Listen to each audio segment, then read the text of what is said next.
Hello guys, this is Tushar Sishodia. Today we will discuss about digestion in human beings. देखो, ये है human alimentary canal, इसको बोलते हैं पूरे को ह्यूमन एलिमेंट्री कैनाल। इसको डाइजेस्टिव सिस्टम भी बोलते हैं। इसके अंदर होता क्या क्या?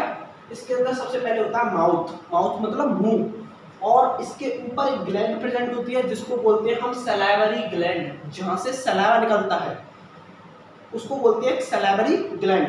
उसके नीचे एक ट्यूब लाइक स्ट्रक्चर होती है जिसको बोलते हैं ईसोफेगस। ईसोफेगस के बाद स्टमक। स्टमक के लेफ्ट साइड में क्या होता है? लिवर। लिवर के बाद इधर होता है पेनक्रियाज, इसको बोलते हैं स्मॉल इंटेस्टाइन, और इसको बोलते हैं large intestine. This is called human alimentary canal. इसका काम होता है कि खाने का डाइजेशन करना, ह्यूमन बींग्स के अंदर डाइजेशन करना। अब सबसे पहले ये पता होना चाहिए कि डाइजेशन क्या होता है। देखो, डाइजेशन का मतलब होता है कि जैसे खाना, हम जो खाना खाते हैं उसके अंदर हम क्या खाते हैं, जैसे रोटी सब्जी या फिर दूध वगैरह पीते हैं, तो जो हम रोटी खाते हैं उसके अंदर कार्बोहाइड्रेट प्रेजेंट होता है, और जो हम दाल वगैरह खाते हैं या सब्जी वगैरह खाते हैं उसके अंदर प्रोटीन प्रेजेंट होती है, और जो सब्जी के अंदर ऑयल प्रेजेंट होता है उसके अंदर क्या होता है? फैट। तो खाने के अंदर मतलब तीन चीज़ें प्रेजेंट होती है, एक कार्बोहाइड्रेट, प्रोटीन, फैट, और भी चीज़ें प्रेजेंट होती है जैसे विटामिन्स, मिनरल्स, लेकिन उनको हम डाइजेस्ट करने की जरूरत नहीं पड़ती क्योंकि डायरेक्टली जो सेल होती है वो उनको एब्जॉर्ब कर सकती हैं। ये बहुत बड़े बड़े मॉलिक्यूल्स होते हैं, जैसे कार्बोहाइड्रेट ग्लूकोज की बहुत बड़ी चेन है, प्रोटीन अमीनो एसिड की बहुत बड़ी चेन है, और जो फैट है वो फैटी एसिड की बहुत बड़ी चेन है। तो कार्बोहाइड्रेट को उसकी सिंपलर फॉर्म ग्लूकोज में तोड़ना, प्रोटीन को उसकी सिंपलर फॉर्म अमीनो एसिड में तोड़ना, और फैट को फैटी एसिड में तोड़ना, दिस इज कॉल्ड डाइजेशन। और उस डाइजेशन को करने के लिए हमारे पास एक डाइजेस्टिव सिस्टम प्रेजेंट होता है जिसको हम ह्यूमन एलिमेंट्री कैनाल भी बोलते हैं। अब ये डाइजेशन होता कैसे है? देखो, सबसे पहले हम खाने को कहाँ रखते हैं? मुंह के अंदर रखते हैं। कहाँ रखते हैं? माउथ के अंदर रखते हैं। और माउथ के अंदर सबसे पहले क्या होते हैं? टीथ क्या करते हैं? खाने को कट करते हैं छोटे छोटे पीसेस में। और टंग क्या करती है खाने में? और मुंह के अंदर क्या होती है? टंग होती है। और टंग यहाँ से जब सलाइवा निकलता है, सलाइवरी ग्लैंड से क्या निकलता है? सलाइवा निकलता है। तो खाने को सलाइवा के साथ मिक्स करके और क्या बनाती है? बोलस। बोलस मतलब जो जब खाना सलाइवा के साथ मिक्स हो जाता है तो उसको बोलते हैं हम बोलस। सलाइवा के अंदर एक एंजाइम प्रेजेंट होता है जिसको बोलते हैं हम टाइलिन, PTYLIN, जिसको बोलते हैं हम टाइलिन। वो क्या करता है? जो खाने के अंदर कार्बोहाइड्रेट प्रेजेंट है इसको किस में तोड़ता है? माल्टोज में तोड़ता है। तो माउथ के अंदर सिर्फ कार्बोहाइड्रेट का डाइजेशन होता है, और कौन करता है? टाइलिन एंजाइम करता है, जो किसको कन्वर्ट करता है? कार्बोहाइड्रेट को किस में कन्वर्ट करता है? माल्टोज में। ना तो माउथ के अंदर प्रोटीन का डाइजेशन होता है और ना ही फैट का डाइजेशन होता है। एक नंबर का क्वेश्चन बन जाता है कि सबसे पहले माउथ में किसका डाइजेशन शुरू होता है?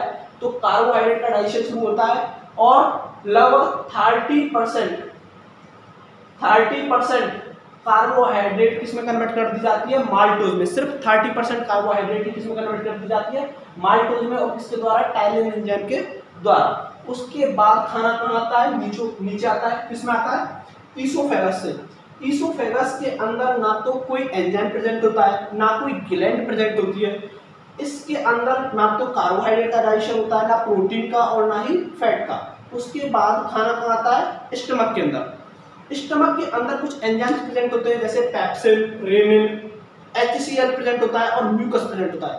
जो पेप्सिन एंजाइम होता है, इस पेप्सिन का काम होता है प्रोटीन का डाइजेशन करना। अभी कार्बोहाइड्रेट का डाइजेशन माउथ में हुआ था, प्रोटीन और फैट रह गए। प्रोटीन का डाइजेशन कहाँ स्टार्ट होता है? स्टमक के अंदर। और पेप्सिन क्या करता है? प्रोटीन को कन्वर्ट करता है प्रोटियोज और पेप्टोन्स में।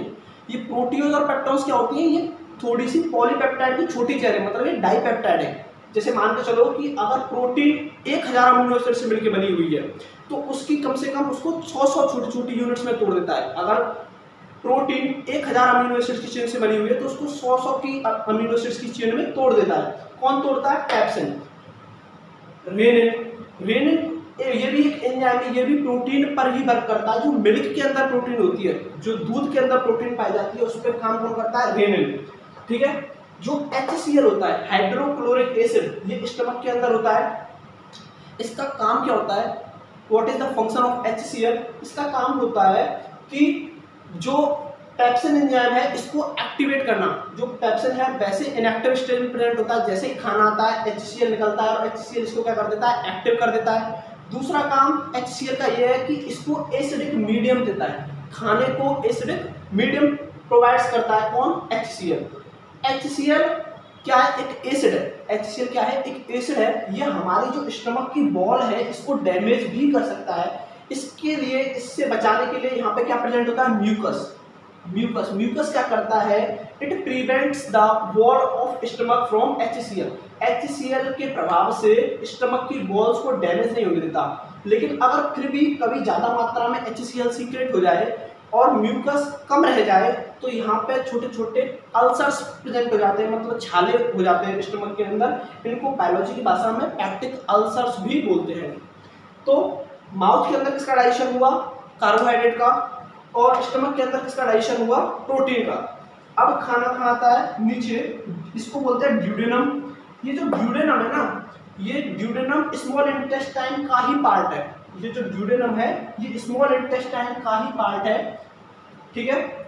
यहाँ पे एक सबसे ह्यूमन बॉडी की सबसे बड़ी gland, this is called liver, which is the largest gland of human body, liver. Second largest gland pancreas, ठीक है। लीवर क्या करता है, यहाँ से बाइल सीक्रेट करता है। क्या सीक्रेट करता है, बाइल। अब ये बाइल क्या होता है और क्यों सीक्रेट करता है, देखो हम सब जानते हैं कि यहाँ पे कार्बोहाइड्रेट का डाइजेशन हो गया, यहाँ पे प्रोटीन का डाइजेशन हो गया। जो फैट होता है उसका डाइजेशन करना इनके कंपैरिजन में ज़्यादा टफ होता है। क्यों, क्योंकि फैट क्या होता है, इनसॉल्युबल इन वाटर, मतलब अगर जो फैट होता है वो पानी में आसानी से घुल नहीं सकता। अगर कोई भी पानी की आपके पास कोई बाउल है उसमें तेल की बूंद डाल देना, वो ऊपर ही ऊपर तैरती रहेगी, उसमें सॉल्युबल नहीं होगी। तो इसीलिए सबसे पहले क्या सीक्रेट होता है, बाइल। बाइल क्या करता है, फैट को सॉल्युबल बनाता है। फैट को क्या बनाता है, सॉल्युबल बनाता है। यहाँ से सीक्रेट होगा, यहाँ से, और ड्यूडेनम में, कहाँ पे, ड्यूडेनम के अंदर यहाँ से क्या होगा, emulsification of fat. Emulsification fat का मतलब है कि फैट को क्या करना, सॉल्युबल बनाना। किसके अंदर, फैट को सॉल्युबल बनाना, छोटे छोटे ड्रॉपलेट्स बना देते हैं फैट के। This is called emulsification of fat. अगर पूछा जाए what is the function of bile, तो बाइल का काम होता है फैट का इमल्सिफिकेशन करना। गॉल ब्लैडर का क्या काम होता है, गॉल ब्लैडर का काम होता है जो बाइल सीक्रेट हुई उस बाइल को क्या करता है, कभी कभी स्टोर करते हैं। अगर खाना यहाँ पे नहीं है फिर भी बाइल सीक्रेट हो गई तो गॉल ब्लैडर क्या कर लेगा, उसको स्टोर कर लेगा। उसके बाद यहाँ पे होता है एक पैनक्रियास। पैनक्रियास भी कई सारे एंजाइम निकालता है, लाइपेज, ट्रिप्सिन, साइमोट्रिप्सिन और बीटा एमाइलेज। ये नाम जो एंजाइम्स के नाम है पहली बार पढ़ रहे हो इसीलिए थोड़े से अजीब लग रहे होंगे। जैसे ही 2-3 बार तुम देख लोगे इसको बहुत ही आसान लगने लग जाएंगे। तो सबसे पहले एंजाइम है लाइपेज। लाइपेज किस पर काम करता है, फैट पे। यहाँ पे माउथ में किसका डाइजेशन हुआ था, कार्बोहाइड्रेट का, प्रोटीन का और फैट का डाइजेशन नहीं हुआ था। स्टमक के अंदर प्रोटीन का डाइजेशन हुआ था, ना कार्बोहाइड्रेट का हुआ था ना ही फैट का हुआ था। जैसे ही ड्यूडेनम के अंदर आए सबसे पहले किसका डाइजेशन होगा, फैट का। कौन करेगा, लाइपेज। यहाँ पे फैट का डाइजेशन होने के बाद एक एंजाइम होता है ट्रिप्सिन और एक होता है साइमोट्रिप्सिन। एक होता है ट्रिप्सिन, एक होता है साइमोट्रिप्सिन। ये दोनों एंजाइम किस पे काम करते हैं, प्रोटीन पे। किस पे काम करते हैं, प्रोटीन पे। यहाँ पे जो प्रोटीन बच गई उसको डाइजेस्ट कौन करता है, ट्रिप्सिन और साइमोट्रिप्सिन। बीटा एमाइलेज, जो यहाँ पे सिर्फ 30% कार्बोहाइड्रेट डाइजेस्ट हुई थी, यहाँ पे सिर्फ 30% कार्बोहाइड्रेट का डाइजेशन हुआ था। बची कुछ 70% जो कार्बोहाइड्रेट है उसको माल्टोज में कौन तोड़ता है, बीटा एमाइलेज। देखो लाइपेज किस पे काम करता है, फैट पे। ट्रिप्सिन और साइमोट्रिप्सिन किस पे काम करते हैं, प्रोटीन पे। और बीटा एमाइलेज किस पे काम करता है, तुम्हारा 70% बची हुई कार्बोहाइड्रेट को किसमें तोड़ देता है, माल्टोज में। ठीक है, यहाँ से जैसे ही खाना अंदर आता है कहाँ पहुँचता है, स्मॉल इंटेस्टाइन के अंदर। स्मॉल इंटेस्टाइन के अंदर बची कुची जितनी भी कार्बोहाइड्रेट होती है सब किसमें तोड़ देती है, ग्लूकोज में। बची कुची प्रोटीन किसमें तोड़ दी जाती है, अमीनो एसिड में। और जो भी फैट है वो किसको किसमें कन्वर्ट कर दिया जाता है, फैटी एसिड में। अब देखो स्मॉल इंटेस्टाइन के अंदर ये सब सिंपल यूनिट में टूट गए। कार्बोहाइड्रेट टूट गया ग्लूकोज में, प्रोटीन टूट गया अमीनो एसिड में और फैट टूट गया फैटी एसिड में। और यही तो हमको करना था, हमारे डाइजेशन का मतलब था कि इनको छोटी छोटी अपनी सिंपल यूनिट में तोड़ना। और यही स्मॉल इंटेस्टाइन तक पहुंचते पहुंचते कार्बोहाइड्रेट ग्लूकोज में टूट गया, प्रोटीन अमीनो एसिड में टूट गया और फैट फैटी एसिड में टूट गया।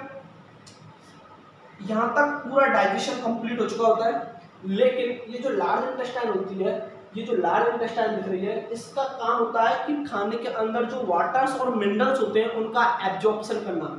जो वाटर और मिनरल होते हैं उसका एब्जॉर्प्शन कौन करता है? Large intestine. ठीक है, देखो ये जो स्मॉल इंटेस्टाइन है ना, इसके अंदर एक स्ट्रक्चर प्रेजेंट होता है जिसको बोलते हैं बिलाई।